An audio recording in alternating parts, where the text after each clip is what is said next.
مفتی صاحب اگر بچہ آپریشن سے پیدا ہو، آج کل تو آپریشن سے ہی ہو رہے ہیں، تو پھر کی بھی عورت 40 دن تک نماز نہیں پڑھے گی؟ دیکھو، بچے کی ولادت کے بعد عورت کو جو خون آتا ہے وہ نفاس کا خون کہلاتا ہے. جتنے دن خون آئے گا اتنے دن نماز نہیں پڑے گی. جب خون بند ہو جائے گا تو نماز پڑھنا شروع، چاہے وہ 3 دن میں بند ہو جائے، 10 دن میں بند ہو جائے، 20 دن میں بند ہو جائے. اس کے لیے 40 دن انتظار کرنا ضروری نہیں ہے. 40 دن کا مطلب یہ ہے کہ اگر بند ہی نہیں ہو رہا، 40 دن سے بھی اوپر چلا گیا، تو پھر 40 دن کے بعد غسل کر کے نماز شروع کر دے گی. تو جب خون بند ہو گیا 10 دن میں، 15 دن میں، بچے کی ولادت کے بعد عورت پاک ہو جاتی ہے اور وہ نماز بھی شروع کر دے اور روزہ رکھنا بھی شروع کر دے. اچھا بھائی، کچھ لوگ بیان کے دوران گہری نیند سو گئے اور بغیر وضو کے صف میں بیٹھ گئے. بیٹھے بیٹھے جتنا بھی سو جائیں وضو نہیں ٹوٹتا. نبی صلی اللہ علیہ وسلم عشاء کی نماز میں بعض دفعہ تاخیر سے آتے تھے. صحابہ بیٹھے ہوتے، صف میں اونگ آ رہی ہوتی تھی. بیٹھے بیٹھے سونے سے وضو نہیں ٹوٹتا. ہاں، آپ بیٹھے ہوئے ہیں اور آپ ایک طرف کو لڑک گئے.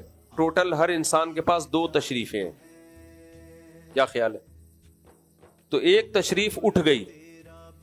ایک دیہاتی آیا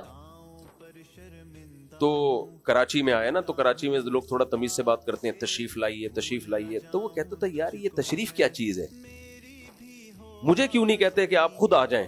عربی میں سمجھائیں ان کو، سوری اردو میں کہہ رہا ہوں. تو جو بھی آتا تشریف لائیے، یہ عربی ہے مدینہ منورہ کی. تو جو بھی آتا تشریف لائیے تشریف لائیے.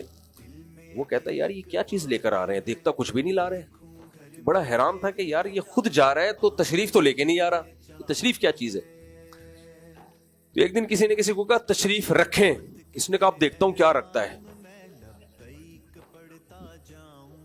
اب دیکھتا ہوں یہ رکھتا کیا ہے. تو ظاہر آدمی کولے ٹکا کے زمین بیٹھتا ہے کہیں بھی کرسی پہ، تو کولے رکھ دیے.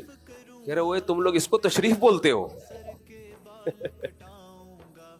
اس کو تشریف بولتے، کتنے بےہودہ لوگ ہو یار، تشریف لاؤ تشریف لاؤ. تو بندے کو خود بولو تم آ جاؤ. تو میں بتا رہا ہوں 2 تشریفیں ہوتی ہیں. اگر وضو کے دوران تھوڑا سا لڑک گئے اور ایک سرین تھوڑا کولا جو ہے زمین سے اٹھ گیا تو پھر وضو ٹوٹ گیا. یا لیٹ کے سو گئے. اگر ٹیک لگا کے بھی بیٹھے ہوئے ہیں لیکن دونوں سرین زمین پہ ٹکی ہوئی ہیں تو اس سے بھی وضو نہیں ٹوٹتا. سمجھ رہے ہو؟ سجدے میں سو گئے اور بالکل ہی زمین پہ بچھ گئے تو بھی وضو ٹوٹ جائے گا. اگر بچھے نہیں ہے مردوں کی طرح سجدہ جیسے ہوتا ہے وہ اٹھا کے بازو، تو پھر اس دوران اگر آنکھ لگ گئی تو بھی وضو نہیں ٹوٹتا. قیام میں سو گئے یا تحیات میں سو گئے اس سے وضو نہیں ٹوٹتا.